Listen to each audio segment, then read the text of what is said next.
Hello सुप्रभात बच्चों, कैसे हो आप सभी। मैं Shrimati Geeta Saini MN international school Malakheda कक्षा 10 की हिंदी की कक्षा में आप सभी का स्वागत है। आज हम सभी अपनी हिंदी की पाठ्य पुस्तक कृतिका के पहले अध्याय माता का अंचल नामक पाठ के बारे में अध्ययन करेंगे। इसमें माता का अंचल, जैसा कि आपको पाठ से ही पता चल रहा है, माता का अंचल, अंचल कहते हैं पल्लू में, दामन में, माँ के आंचल में छिप जाना। तो इस पाठ में हमें माता के अंचल के बारे में बताया गया है।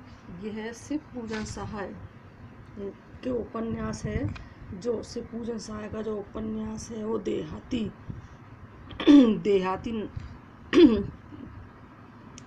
से लिया गया है। इसमें हमें पुराने समय में जो बच्चे होते थे गांव के, वो किस तरह से रहते थे, किस तरह से उनका जीवन होता था, कैसे वो अपने खेलों को खेलते थे, और आज के समय में आप लोग किस तरह से अपने खेलों को खेलते हो, किस तरह से अपना जीवन यापन करते हो। तो मैं इस पाठ के द्वारा यह बताया गया है कि पुराने समय में जो गांव का जीवन था और आज के समय में कितना अंतर आ गया है। तो उन्होंने हमें इस पाठ के बारे में बताया गया है। और इसमें हमें ज़्यादातर जो होते हैं वो देहाती कहते हैं। जो गांव की भाषा होती है वो हमें इस पाठ में बताई गई है कि किस तरह से गांव के लोगों का रहन सहन जीवन होता है, कैसे वो लोग बैठते हैं, उठते हैं, बोलते हैं। तो इस पाठ में हमें वह देखने को मिलेगा, और इसके साथ साथ हम ये भी देखने को मिलेगा कि पुराने समय की जीवन शैली में और आज की जीवन शैली में कितना अंतर आ गया है। तो चलिए हम देखते हैं अपने इस पाठ को आगे बढ़ाते हुए कि इसमें क्या शिव पूजन सहाय ने इस पाठ से हमें क्या बताया है। तो इसमें कहा है, और इसमें पाठ के अंदर सबसे ज़्यादा की तुकबंदी की गई है। तुकबंदी जैसे होते हैं कि एक ने कोई बात कही तो उसी के तुक में दूसरे ने कही, और दूसरे ने कही तीसरे ने। तो इस तरह से बच्चे क्या है, खेल खेल में वहाँ तुकबंदी करते थे। इस पाठ में हमें सबसे ज़्यादा इसमें तुकबंदी दिखाई गई है। जैसे एक आपको दिखाया गया है, जैसे जहाँ लड़कों का संग तहाँ बाजे मृदंग, और जहाँ बूढ़ों का संग तहाँ खर्चे का तंग। तो इस तरह से यहाँ पर आपने पीछे देखा होगा मृदंग, तंग, ये क्या है, हमारे तुक हैं। तो इस तरह से यहाँ पर बच्चे क्या करते हैं, खेली खेल में एक दूसरे से वो तुक मिलाते हैं। देखते हैं इसमें क्या होता है। तो इसमें सबसे पहले बताया गया है कि जहाँ लड़कों का संग तहाँ बाजे मृदंग। मृदंग कहते हैं एक बाजा होता है जो ढोलक की तरह से होता है, उसको हम बोलते हैं मृदंग। तो कहते हैं जहाँ पर लड़कों का संग होता है वहाँ पर क्या होता है, मृदंग बजता है। और जहाँ पर बूढ़ों का संग होता है, जहाँ पर बूढ़े एक जगह इकट्ठे होते हैं, तहाँ खर्चे का तंग, और वहाँ पर क्या होता है, खर्चे की तंगी रहती है।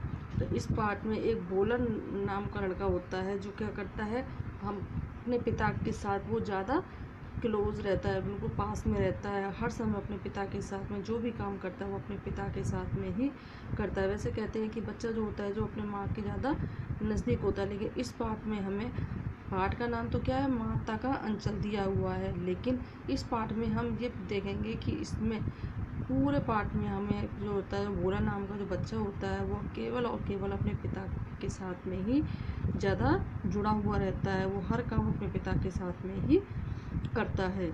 और अंत में जा कर के आपको ये कहानी से पता लगेगा कि इसमें पाठ का नाम माता का अंचल क्यों दिया हुआ है। तो चलिए हम देखते हैं अपने पाठ को आगे बढ़ाते हुए।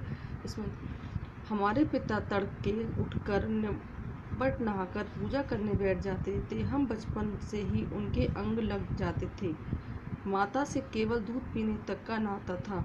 लड़का कह रहा है कि हमारे पिता तड़के कहते हैं सुबह जल्दी उठ करके और निमट नहा करके, यानी नहा धो करके अपनी दैनिक दिनचर्या से फ्री होकर के वो पूजा करने के लिए बैठ जाते थे। वो कह रहे हैं कि हम बचपन से ही उनके अंग लग गए थे, मतलब उनसे जुड़ गए थे। माता से केवल तो वो दूध पीने का नाता था, केवल माँ के पास वो दूध पीने के लिए जाते थे, और नहीं तो वो अपने पिता के साथ में ही रहते थे। इसलिए पिता के साथ ही हम भी बाहर की बैठक में ही सोया करते थे। यानी पिता क्या करते थे, घर के बाहर एक बैठक थी वो उसमें सोया करते थे।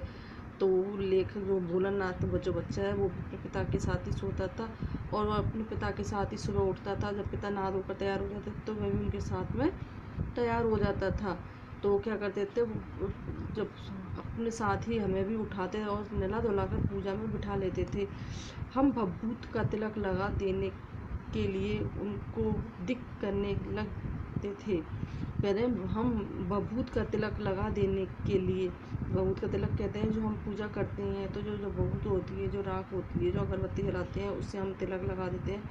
तो उनके पिता उनको तिलक लगा देते हैं, कुछ हंसकर कुछ झुलाकर कुछ डांटकर वे हमारे चौड़े ललाट पर, यानी उनको दिक करने लगते थे, हमको जिद करने लगते थे कि तिलक लगा। तो क्या करते थे, कभी तो हंस देते थे, कभी झुंझला कर और कभी डांट करके हमारे चौड़े लिलार कहते हैं मस्तक को माथे पर त्रिपुंड कर देते थे। त्रिपुंड कहते हैं जो शिव जी के जो मस्तक पर जो तिलक लगा होता है उसको कहते हैं त्रिपुंड। तो जैसा शिव जी के मस्तक पर तिलक लगा होता था वैसे ही हमारे पिताजी भी हमारे मस्तक पर लगा देते थे।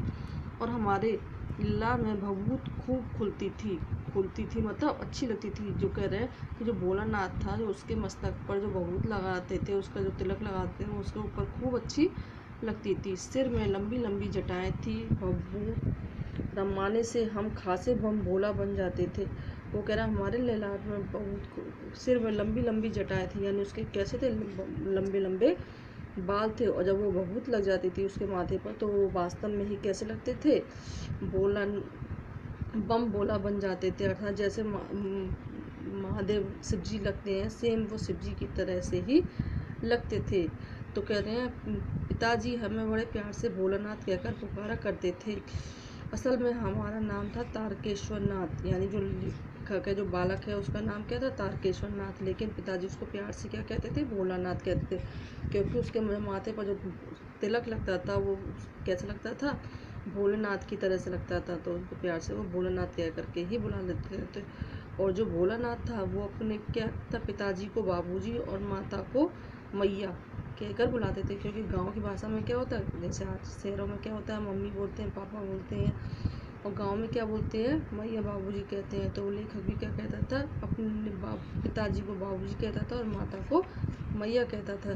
जब बाबूजी रामायण का पाठ कर लेते थे तो हम उनके बगल में बैठे आईने में अपना मुंह निहारा करते थे। बाबूजी क्या करते थे, उनके सुबह सुबह जब वो पूजा करने बैठ जाते थे तो उनके तिलक लगा देते थे, तो वो तो क्या करते थे, रामायण का पाठ करते थे। और वो जो भोलानाथ था वो शीशे में अपने मुंह को निहारा करता देखा करता था। और जब वह हमारी तरफ और जब पिताजी उसकी तरफ देखते तो वह क्या करता था, शर्मा करके मुस्कुरा कर आईना शीशे को वो नीचे रख देता था और वह भी मुस्कुरा पड़ते थे। इस तरह से उनका पिता और पुत्र का दोनों का साथ चलता रहता था। पूजा जब उनके पिताजी रामायण का पाठ कर लेते थे, पूजा कर लेते थे, तो उसके बाद में उनका डेली का रोजाना का नियम था कि वो क्या करते थे, राम राम लिखते थे। काफ़ी लोगों ने आपने देखा होगा कि वो पूजा करते तो उनका एक नियम होता था, वो क्या हुआ था, एक पोथी रखी रहती थी उस पर वो डेली उनका काम था, उस पर राम नाम राम लिखते थे। हाँ, तो इस तरह से उन्होंने एक बही खाता बना रखा था, तो उस पर वो राम नामा वही पर 1000 बार क्या लिखते थे, राम नाम लिख करके उसे पाठ करने की पोथी के साथ बांध कर रख देते थे। यानी जो पाठ करने की जो पुस्तक होती थी उसी के साथ में वो राम नाम के बही खाते को भी बांध करके रख देते थे। तो इस तरह से क्या होता था, फिर वो जब राम नाम का जो बही खाता होता था उसको वो लिखने के बाद में फिर क्या करते थे, एक कागज़ के छोटे 500 कागज़ के टुकड़े बनाते थे और उन पर राम नाम लिख करके और आटे की गोलियों में लपेटते और उन गोलियों को गंगा जी की ओर चल पड़ते थे। यानी उनके पिताजी जो थे वो क्या थे, धार्मिक प्रवृत्ति के थे, वो पूजा पाठ में बहुत ज़्यादा ध्यान देते थे। तो वो कह रहे हैं कि वो पहले राम पूजा पाठ करते थे, फिर रामायण का पाठ करते थे, उसके बाद में क्या करते थे, राम नाम की बही खाती पर 1000 बार लिखते थे। फिर कागज़ के छोटे छोटे टुकड़े बना करके 500 बार उन पर राम नाम लिख करके आटे की गोलियों में उनको लपेटते और उन गोलियों को गंगा जी में चल पड़ते। उस समय भी हम उनके कंधे पर विराजमान रहते थे, यानी वो क्या करते थे, अपने पिताजी के साथ ही जाते थे वो मछलियों को गोलियां डालने के लिए, लेकिन वो पैदल नहीं जाते थे, उस समय वो उनके कंधे पर चढ़ के जाते थे। जब वह गंगा में आटे की गोलियां फेंककर मछलियों को खिलाने लगते तब हम उनके कंधे पर बैठे बैठे हंसा करते थे। और जब वह मछलियों को चारा देकर घर की ओर लौटते तब हम बीच रास्ते में झुके हुए पेड़ों की डालियों पर बिठाकर हमें झूला झुलाते थे। कभी बाबूजी हमारे साथ कुश्ती लड़ते, कभी शिथिल होकर हमारे बल को बढ़ावा देते थे। यानी पिताजी तो क्या थे, बड़े थे, बलवान थे, वो हमें पछाड़ सकते थे, लेकिन वो ऐसा नहीं करते थे। वो क्या करते थे, यह उतान पड़ जाते, उतान कहते हैं पेट के बल लेट जाने को। तो पेट के बल लेट जाते थे और हम क्या करते थे, उनको पछाड़ देते थे, उनकी छाती पर चढ़ जाते थे और उनकी लंबी लंबी जो मूछें होती थी उनको उखाड़ने लगते। वह हंसते हंसते हमारे हाथों को मूछों से छुड़ाकर चूम लेते और फिर हमसे खट्टा मीठा चुम्मा मांगते। जैसे माँ होती है, पिताजी होते हैं, वो क्या करते, बच्चों से प्यार करते इधर चुम्मा दो, इधर चुम्मा दो, तो ऐसे प्यार करते थे। तो वो भी क्या करते थे, बारी बारी से कभी अपना दाया का, कभी उल्टी तरफ का, कभी सीधी तरफ का, अपने गाल उनके मुंह की तरफ फेर देते थे। बाएं का खट्टा चुम्मा का जब वह दाहिने चुम्मे को लेने लगते तब दाढ़ी या मूछ हमारे कोमल गालों पर गड़ा देते थे और हम झुलाकर फिर उनकी मूछें नोचने लगते थे। इस पर वे बनावटी रोना रोने लगते और अलग खड़े खड़े खिलखिलाकर हंस जाते थे। तो इस तरह से हमने देखा कि इस पाठ में एक पिता और पुत्र का जो आपसी प्रेम होता है वह हमें इस पाठ में दिखा जा रहा है कि एक बच्चा किस तरह से अपने पिता से जुड़ा हुआ होता है और पिता पुत्र किस तरह से वो आपस में छोटी छोटी बातों से किस तरह से वो अपना प्रेम प्रकट करते हैं। तो आज के लिए इतना ही, अगले वीडियो में देखेंगे इससे आगे का। आज के लिए इतना, नमस्कार।